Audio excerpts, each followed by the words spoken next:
नवरात्र के छठे दिन षष्ठ दिवस में माँ कात्यायनी का पूजन होता है। आइए हम माँ कात्यायनी का पूजन ध्यान करें। चंद्रहासो ज्वलकरा शार्दूलवरवाहना कात्यायनी शुभा दद्या देवी दानवघातिनी। माँ दुर्गा के छठे स्वरूप का नाम कात्यायनी है।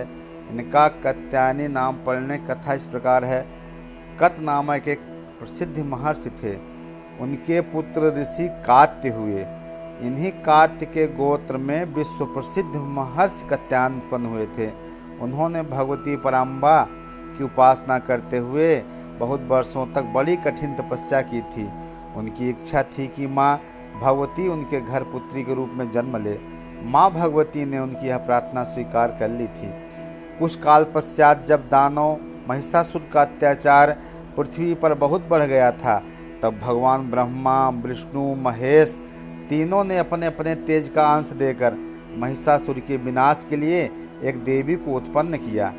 महर्षि कात्यायन ने सर्वप्रथम इनकी पूजा की। इसी कारण से यह कात्यायनी कहलाई। ऐसी भी कथा मिलती है कि महर्षि कात्यायन के यहाँ पुत्री के रूप में उत्पन्न हुई थी। अश्विन मास के कृष्ण पक्ष के चतुर्दशी को इनका जन्म हुआ। फिर अश्विन मास के शुक्ल सप्तमी, अष्टमी, नवमी 3 दिन इन्होंने कात्यायन ऋषि से पूजा ग्रहण कर दशमी को महिषासुर का वध किया था। माँ कात्यायनी अमोघ फलदायिनी है।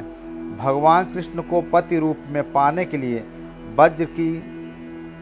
ब्रज की गोपिकाओं ने इन्हीं की पूजा कालिंदी यमुना के तट पर की थी। ये ब्रजमंडल की अधिष्ठात्री देवी के रूप में प्रतिष्ठित हैं। इनका रूप अत्यंत ही भव्य और दिव्य है। इनका वर्ण स्वर्ण के समान चमकीला और भास्वर है। इनकी 4 भुजाएं हैं। माता जी का दाहिना तरफ ऊपर वाला हाथ अभय मुद्रा में है तथा नीचे वाला वर मुद्रा में है। बाईं तरफ के ऊपर वाले हाथ में तलवार और नीचे वाले हाथ में कमल पुष्प सुशोभित हैं। इनका वाहन सिंह है।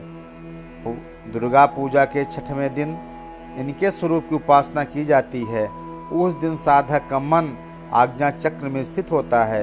योग साधना में इस आज्ञा चक्र का अत्यंत महत्वपूर्ण स्थान है।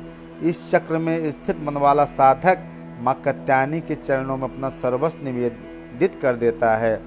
परिपूर्ण आत्मदान करने वाले ऐसे भक्त को सहज भाव में माँ कात्यायनी के दर्शन प्राप्त हो जाते हैं। माँ कात्यायनी की भक्ति और उपासना द्वारा मनुष्य को बड़ी सरलता से अर्थ, धर्म, काम, मोक्ष 4 फलों की प्राप्ति हो जाती है। वह इस लोक में स्थित रहकर भी अलौकिक तेज और प्रभाव से युक्त हो जाता है। उसके रोग, शोक, संताप, भय आदि सर्वथा मिट जाते हैं, विनष्ट हो जाते हैं। जन्मांतरों के पापों को विनष्ट करने के लिए माँ की उपासना से अधिक सुगम और सरल मार्ग दूसरा नहीं है। इनका उपासक निरंतर इनके सानिध्य में रहकर परम पद का अधिकारी बन जाता है। अतः हमें सर्वतोभावेन माँ के शरणागत होकर उनकी पूजा उपासना के लिए तत्पर होना चाहिए। बोलिए जगदम्बा मैया की जय, कात्यायनी मैया की जय।